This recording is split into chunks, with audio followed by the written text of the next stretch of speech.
It's Badminton World, the show that brings you all things badminton from the four corners of the globe.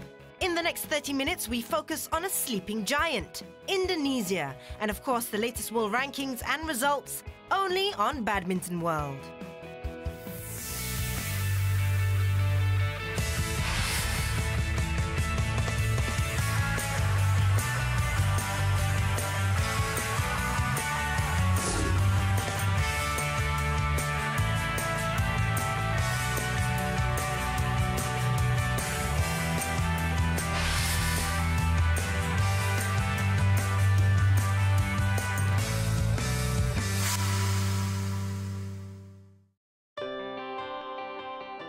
To devoted fans of badminton, there is no sound sweeter than the swish of a goose-feathered shuttlecock.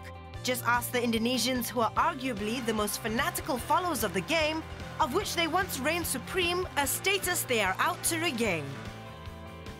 Indonesia's long list of icons is composed of shuttlers renowned for their smooth footwork, refined technique, intricate net play, rhythm and creativity, hallmarks that define the world's fourth most populous country as a badminton powerhouse. Before ceding much ground to China on the world scene, Indonesia boasted the greatest collection of badminton talent under one roof on the planet. We offer thanks to Indonesia for having given the world the likes of Rudy Hartono, Lim Swee King, Icuk Sugiarto, Joko Supriyanto, Alan Budi Kusuma, Haryanto Arbi, Hendrawan and Taufik Hidayat. One of Indonesia's most successful eras was the 90s, which yielded 8 World Championship titles and 4 Olympic gold medals. One of the architects behind the golden era was Christian Hadinata, himself a men's double world champion alongside Ade Chandra in 1980.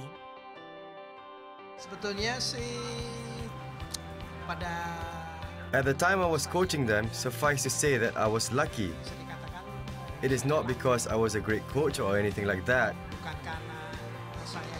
but I was lucky in the sense that all the athletes at that time were extraordinary. So it was easy for me to train them, to direct them, because they have innate quality. Saya relatif mudah lah mengarahkan mereka, melatih mereka tuh mudah saja gitu, karena mereka memang sudah punya kualitas.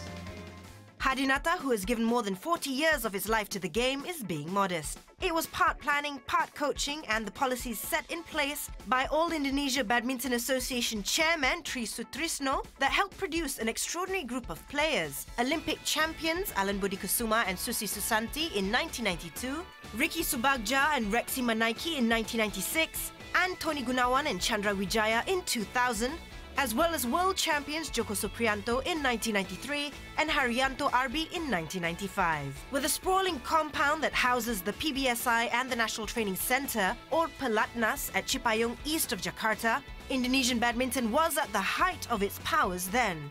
Recently, Pelatnas has undergone a facelift, very much like the PBSI. Gita Wirjawan, Indonesia's Minister of Trade, took over as PBSI chairman in 2012 from Joko Santoso. We only implemented the changes a few months ago. But God willing, the steps that we have taken will take us to a whole new level of prestige. But we still have a long way to go. But what is important is that we simplify the structure in management, in organisation with a focus on developing performance and also credibility. Tim pembinaan prestasi dan juga kaderisasi. Gita has recalled comrades in arms Rexy Manaiki, Ricky Subagja and Susi Susanti to fulfill various capacities in PBSI, a move welcomed by all. Memang seharusnya seperti itu. Is the way it should be, meaning that the management of badminton should be people who dedicate their lives to badminton, those who have been there. Rexy, who abruptly ended his stint in the Philippines, now heads the development division of PBSI. What I'm hoping for the changes are, firstly, Indonesia must regain the glory days, be where China is right now. Because from the 90s right up to 2002, we were a dominant force. We were a force to be reckoned with during the 2002 Thomas Cup. We were champions. Joko Supriyanto, men's singles world champion in 1993, shares the same sentiments. This is a new lease of life. a new strength under the leadership of Chairman Gita and also Rexy. The players and coaches, especially the coaches, are given free rein to train the players in any way they think best. This gives the coaches and players the drive to strive better. Pemain untuk memprogramkan pemain. Ini yang menyebabkan mungkin pelatih pemain juga mempunyai gairah yang baru. Ricky, the babyface assassin who along with Rexy conquered all as the world's most successful men's doubles in the 90s, is now the face of PBSI Public Relations. Definitely, with this new vision, it defines the mission itself, which is how to resurrect Indonesian badminton in the future. The technicians are optimistic of the future. It's definitely a positive sign from the management and training aspect. Everyone must give their full cooperation, from the coaches, players and management. Everyone must place their trust in each other. I think that is the main key. With PBSI as it is now, with all the changes making things transparent, and with Rexy's return, there are a lot of young coaches. Banyak pemain pelatih-pelatih muda ya. Badminton. No sport comes close.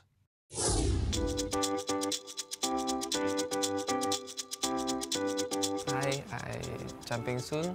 I'm from Malaysia. Saya nak tunjuk back apa dalam kat saya lah. Okay, ada 5 raket je. Casing lah. Satu tali lagi. Asal berdana. Selalu sebelum tournament kan. Sebelum tournament ni dia akan check ni kasut. Boleh pakai lagi tak? 4. Tak salah, masih okey. Itu tadi praktis punya baju lah. Tak ada busuk punya. Mau test ni lah. Lihat ini wife kasih punya.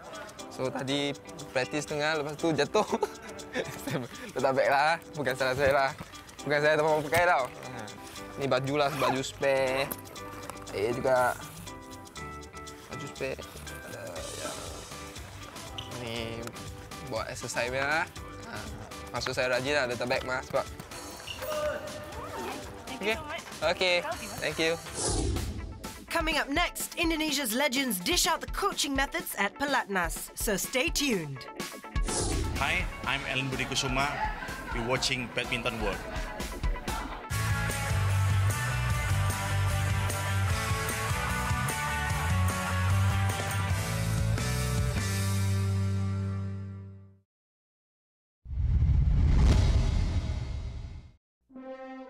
Welcome back to Badminton World. Malaysia has always been known to be a country that develops stars in badminton. Many fear that when Lee Chong Wei retires, the Malaysian badminton scene will not be the same anymore. But fret not, as many budding young stars are up and coming. Inspired by the badminton greats, they are willing to give up a normal childhood and pursue a life of training and competitions because of their passion. Today we will meet a player that has started out very early in age, determined to create a name for himself and the nation. At 18, most teenagers will be busy deciding which college they'd like to go to or what course they should take. For Soon Juven, deciding on his career path started at the age of 8 when he took up badminton and trained professionally. Hailing from Ipoh Perak, Juven is World Junior number 3. We caught up with Juven recently to find out what is going on in his life and what are his plans. Depends actually. If I can make it to the top, then I will follow Chong Wei's route. If can't, no choice to study in college. My parents give me full support for this. Actually, my hobby is fishing. Yeah, I hope actually if I have time, I will go for fishing with my friends. Yeah, no free time for other things, just training only. Last time I can eat everything I can, but nowadays, few of my friends told me that I gain weight, so I did not eat so much nowadays. For me, Malaysian food, for example, pan min and chao kway teow. Normally I will listen to my MP3 iPod to maintain focus. Normally top hits. Yeah, for example, Taylor Swift, everything. Yeah. Actually, I hope to be in the top 5, but to follow Dato' Lee Chong Wei's step is quite hard for me actually. So I just hope that I'll be in the world top 5. That's enough for me.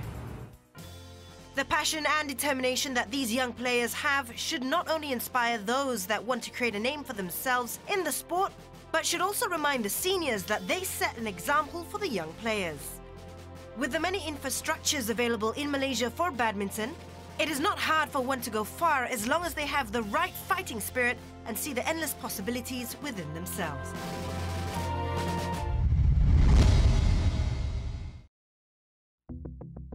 With Malaysia aiming for the sky, Indonesia is also keen to return to the glorious era.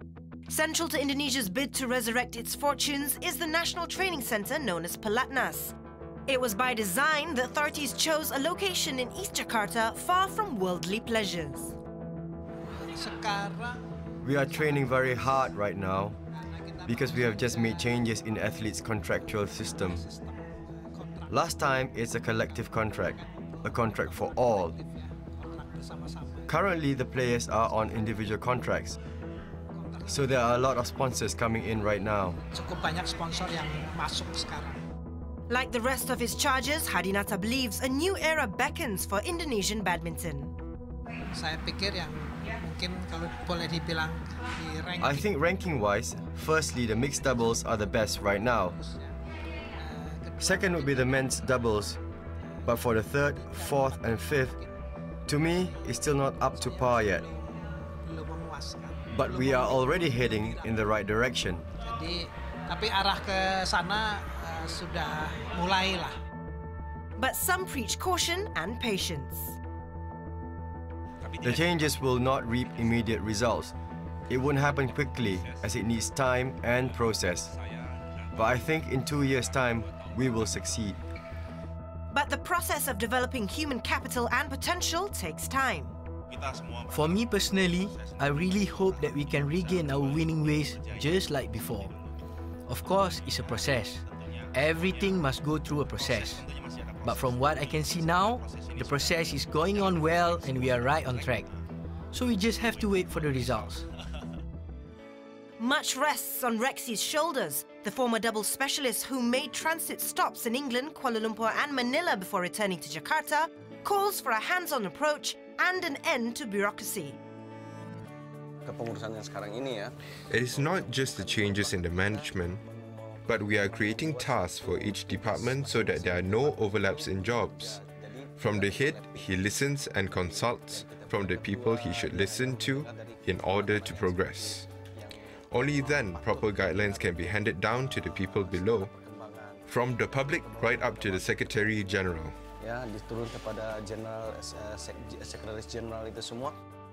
Coaches and shuttlers based at Cipayung will come under Rexy's purview. Saya akan tetap juga kan memantau perkembangan. I will monitor the performance of coaches and players. We must not get caught thinking we are taking care of you exclusively, but rather we are working together towards building the nation, and not for personal gain. Kita bukan kerja untuk pribadi kita, gitu kan. Jadi ya. This gives the citizens a chance to do their best for the country. Bisa buat terbaik untuk negara. On the same page as Rexy is Ricky, who believes the players will respond positively. Nah, ini tinggal bagaimana setiap selalu evaluasi. It all boils down to progress. How they perform from this development. There are plenty of badminton events and we can keep track of their progress from each tournament. How they evolve from the training given. There is a clear reward and punishment method here. And they must carry a sense of responsibility. Dan kewajibannya mereka itu sangat diutamakan ya. Rexy enjoys the support of the coaches who see the light at the end of the tunnel. Saya baru jadi juru latih di tim. I have just joined as coach in the national team about a month plus now. 1 bulan lebih sedikit ya. Memang there are definitely a lot of changes under Rexy's leadership. Pembinaannya Rexy. Ya, and I admit from all aspects, not only from the coaches, but discipline from the players has increased. That is very important. Itu tanpa kecuali. Dia harus di nomor satu kan istilahnya itu. Without a doubt, Indonesia will regain its status in time. Coming up on Badminton World, results of the Jarum Indonesia Open, plus we pay tribute and bid farewell to a true champion. Halo, saya Christian Hadinata. Anda sedang menonton Badminton World.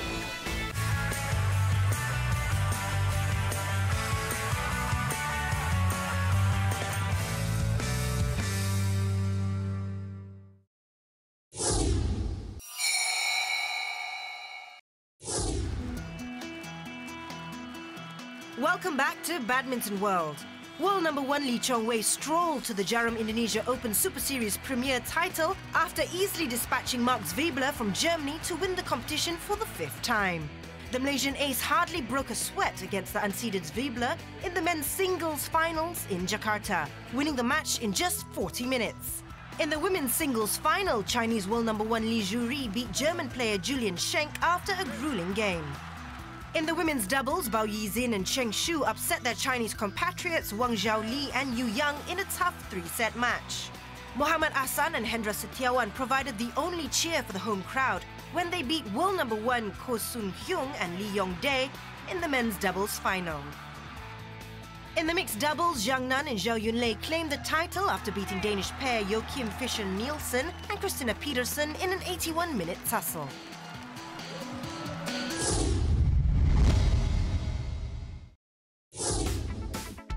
Now let's take a peek at the world rankings so far. His 5th Indonesia Open victory has put Malaysia's Lee Chong-wei firmly in the driving seat on top of the men's singles.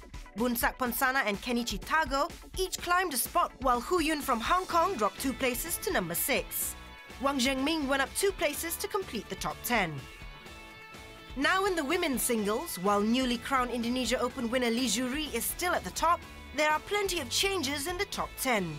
Julian Schenk took over the number 2 spot from Saina Nehwal, which saw her drop 2 places, while Thailand sensation Ratchanok Inthonong climbed 2 spots to number 3.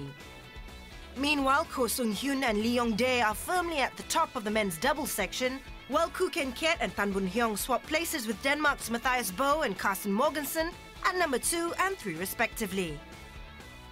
In the women's doubles, Wang Zhaoli and Yu Yang remained at the top, while compatriots Ma Jin and Tang Jianhua climbed 3 spots to make it to the top 5, but Camilla Ritter-Yule and Christina Peterson went down to number 4.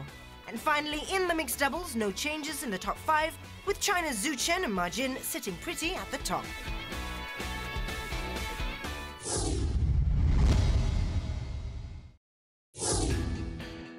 The pick of the events in August and September are, of course, the BWF World Championships, where the who's who in badminton will converge in Guangzhou, China on August 5th to 11th to battle for top honours. Followed by the BWF World Senior Championships in Ankara, Turkey in September. The Li Ning China Masters in Changzhou will be on September 10th to 15th, and the Yonex Open Japan will be from September 17th to 22nd. For more info, you can visit BWF's official website. For our player profile this month, we speak exclusively to a player who has won it all. A heartthrob and a legend all rolled into one. A fitting description for Taufik Hidayat. A symbol of Indonesian badminton for close to 2 decades. But now Taufik has called it a day. He bade a tearful goodbye to the game before his loyal fans at the Indonesia Open after a spectacular career that saw him bag the Olympic gold medal and the world title in a career spanning 17 years. Naturally, the occasion drew mixed feelings for Taufik. Ya, masih nggak percaya. Maksudnya saya stop dari situ. I still can't believe it. I mean, I stopped completely from playing badminton. There are mixed feelings. On one hand, I'm happy, but on the other, I'm sad. I'm feeling all that right now. I'm guessing Petergate felt the same way. It was a hard decision, but the time is right for me to take that step, which is to retire from being a badminton player. Atlet badminton. So what are his plans now? Istirahat, then back to family. I'm going to rest and spend more time with my family. Dan and try to get into a normal life. And of course, to concentrate on the Taufik Hidayat Arena.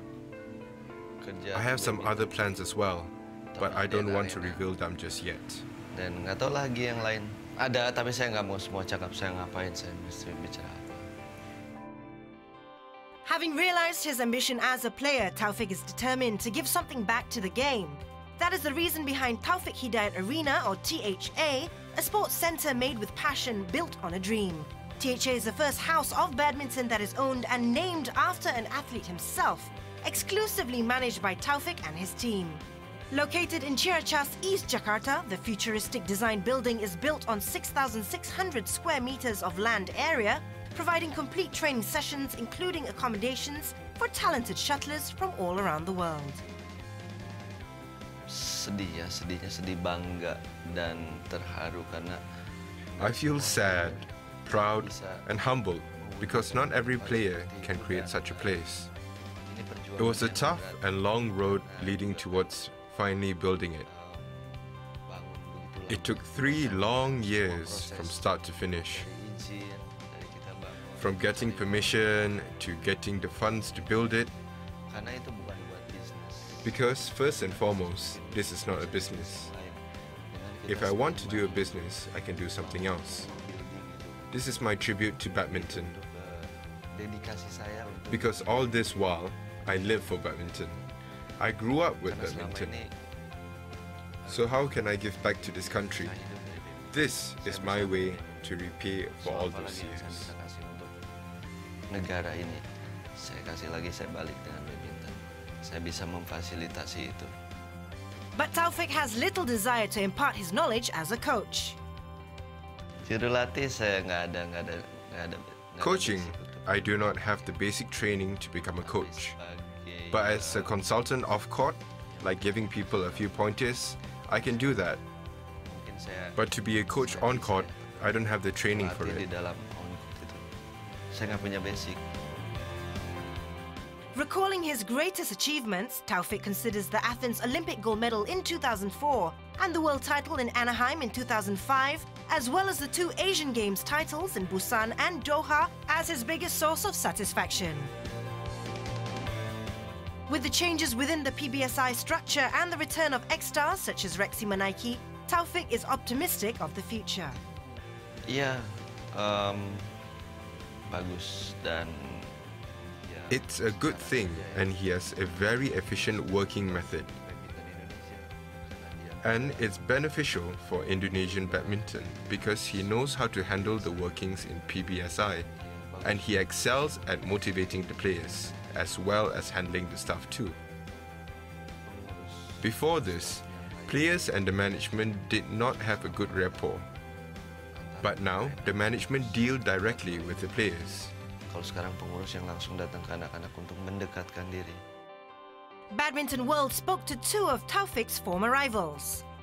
I would say he's amazing. I think he's one of the best players all time, I would say, because what he brings is not just the quality of the game, but also the style which he brings along, the smooth-footedness and the deception, and the net game. I think overall that's somebody who's a treat to watch for all of the world. You don't have to be from Indonesia to appreciate what Taufik does. I think across the world people love him.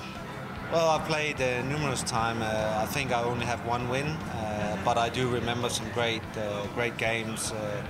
2004 semi-final of the Thomas Cup here in Indonesia, against 12,000 fans and him, and it was just a great game. Behind every successful man, there is, of course, a great woman. Taufik's wife, Ami Gumela, is his pillar of strength. This is definitely a new journey for us. So hopefully we can. There's a lot of things that we have to go through. Like, because the moment I met him, he already a player, right? So this is very new for us. So hopefully we can enjoy it, take positive of it. Hi Taufik, best of luck in the future. I'm sure you're going to be successful in whatever you choose to do. Good luck. I wish you, Taufik, a great life ahead. You've had some fantastic moments. You've given great pleasure to all of us who've watched you. I'm sure in whatever field you are, you will excel, and I wish you all the best for all your life. Taufik, I know that this is tough for you, but hopefully this is part of the process, and hopefully you can cope with the situation as soon as you can. So back to dedicate yourself to badminton in Indonesia. So farewell, Taufik Hidayat. Badminton World wishes you all the best in your future undertakings.